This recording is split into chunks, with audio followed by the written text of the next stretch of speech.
சிம்ம ராசியில் பிறந்தவர்கள் மகம் 1ஆம் பாகம் 2ஆம் பாகம் 3ஆம் பாகம் 4ஆம் பாகம் நட்சத்திரத்தில் அவதாரம் செய்தவர்களுக்கு கடன் வழக்கு வம்பு கோர்ட்டு கேஸ் என்ற பிரச்சனை வரும்பொழுதெல்லாம் இவர்கள் வாழ்க்கையில் மனம் அலைபாய்ந்து கொண்டு பயந்த நிலையோடு இருக்கும். இவர்கள் வாழ்க்கையில் உச்சம் பெற விநாயகப் பெருமானே இவர்களுக்கு அருள் கடவுளாக பொருள் கடவுளாக வினைகளை தீர்க்கும் விக்கின கணபதியாக இருக்கின்றார். அருகில் உள்ள விநாயகர் ஆலயம் சென்று விநாயகர் ஆலயத்துக்கு முதுகுக்கு பின்புறம் உட்கார்ந்து அருகம்புல் மாலையை கையில் பிடித்து கொண்டு நெய் தீபம் 7 நெய் தீபம் விற்று விநாயகரை நெஞ்சுக்கு நேராக நிறுத்தி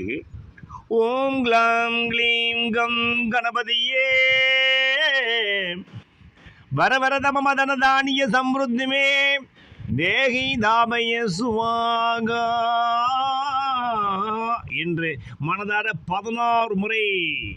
துதித்து வழிபட்டு வரும்பொழுது அஷ்டலட்சுமி கடாட்சங்களும் 16 விதமான செல்வ பேரிலும் கிடைத்து கடன் வாங்கக்கூடிய இடத்தில் கடனை அடைத்து